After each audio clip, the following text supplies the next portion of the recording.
All right, next up we've got a couple videos to review for weakness and technique, and we'll start with the squat.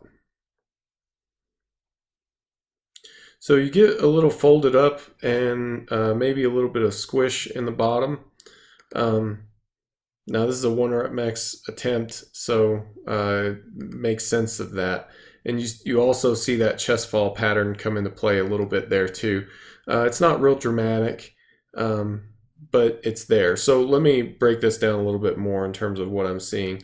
So watch when you squat down, when you hit the bottom, your hips will stop moving and the bar will keep moving down just a little bit. So you'll see kind of that torso squish there in the bottom. Again, it's not super dramatic, but it's there. There is some kind of extraneous knee travel, but ignore that for the squish portion of this. Watch it again here. Okay. So that's the squish. There's also a little bit of a chest fall pattern. So in a chest fall, what you see is the knees shift back and the hips come up, and the bar is basically in the same place. So the angle of your back increases. It gets more parallel to the floor. So you can see that a little bit. It's not real dramatic, and it's after you're on the way up.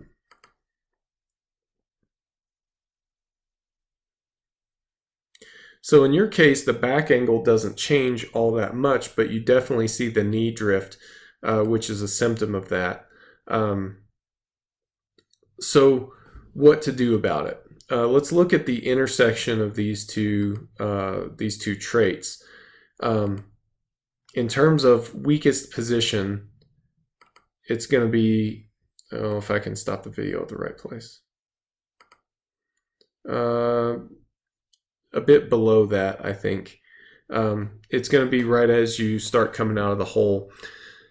So what you need to do in terms of addressing this, for one, there's assistance exercises.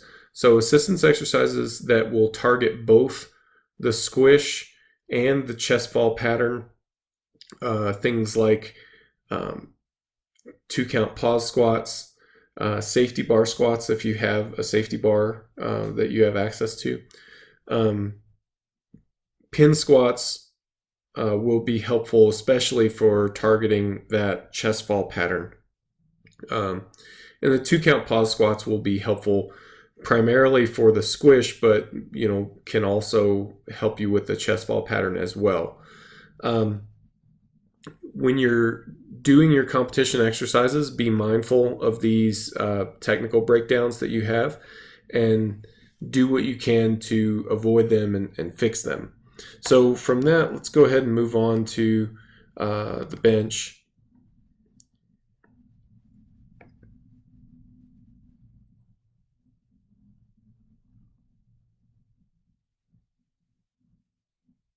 So you may have a little bit of a problem getting the start command.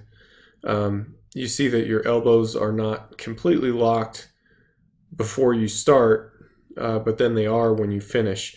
I've had this happen to me before as well, and they'll ask you to replace the bar or tell you to lock your elbows out before they give you the start command. So that's something technical to be aware of.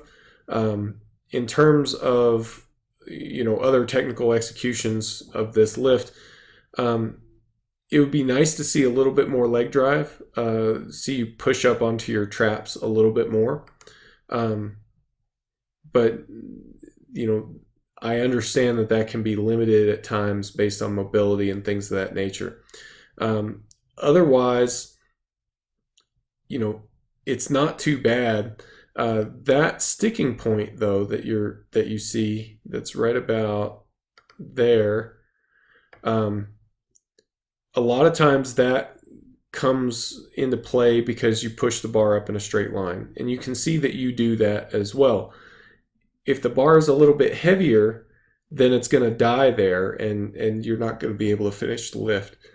So something to keep in mind is to angle that bar path back toward the rack. When you're pushing it off your chest, try to bring it back. Try to get it back over your shoulders. And then once it gets over your shoulders, you flare your elbows. And now the bar should be about mid-range or higher when that happens, but then you flare your elbows and push it back up in a straight line. So the bar path comes off your chest, back to the rack, and then straight up. The way that you've got it going here is straight up and then back to the rack. So I would flip those two, and I think you'll have a better bench because of it. Now, if you're doing a lot of submax effort work, stuff that's a very easy RPE, it's easy to push this bar in a straight line and basically cheat it, the rep, and you're reinforcing a bad movement pattern. When the weight gets heavy, you can't do that.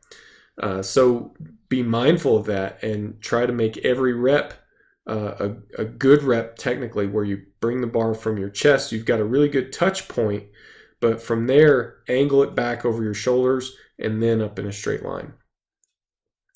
Okay, so that's the bench. Oh, in terms of exercises to help you address that type of bar path, you'll want to look at incline movements and pin movements. So an incline pin press is actually a good movement for that. Also just flat bench pin pressing, incline benching. So when it comes to assistance exercises, you're probably going to want to look at those three as your main ones. 2-count pause work can be helpful, but since the weights are a little bit lighter, you can get away with that straight line bar path, and it places the emphasis of the movement, at chest level and not necessarily on the bar path itself.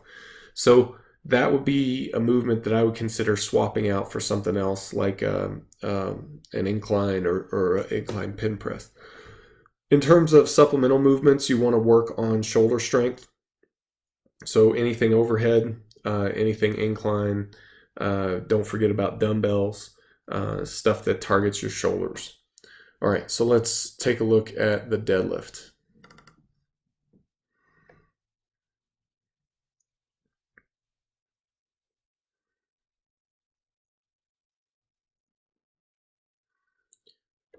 So it's hard to see much from this angle. It looks like you may have a fair amount of spinal flexion in the bottom, just because I see that having to straighten out at the top. So, but it's hard to tell like how much exactly is going on there. In terms of weak range of motion, it looks pretty balanced throughout. Could be weak a little bit at the top, which would also suggest that you've got a certain amount of spinal flexion. The next thing let's assume for a second that's true, that you've got some spinal flexion going on. The next thing that you need to consider is whether that's a thing that you want to fix or not. Do you want to be a round back deadlifter, or do you want to be a flat back deadlifter? If you want to fix it, then we've talked about this in other coaching calls. The way to fix it is to basically attack it from 3 levels. For your competition exercise, you have to practice using perfect technique. On your assistance exercises, you want to do things like pause deadlifts just off the floor. And for your supplemental exercises, you want to do things that will target the posterior chain, specifically your low back and glutes. I would go back and review those videos for some more clarification and more detail. But yeah, in general, that's the way that you'll want to attack it. If you're happy with the technique that you've got, in that case, I would consider doing pause deadlifts around knee level. I would consider doing deadlifts with chains or with bands if you have them. If you don't, then consider doing rack pulls around, just below your knee, or maybe at the top of the shin, somewhere in there. Keep in mind, if you do opt to do rack pulls, keep in mind that you want to match your technique as close to the competition deadlift as you can. Just things are going to be better for you if it's at least similar to your competition deadlift. You're going to get a lot better transfer in that way. Yeah, those are kind of the main things I would look at in terms of assistance exercises. without being able to see more of what's going on, it's hard for me to make much more of a recommendation.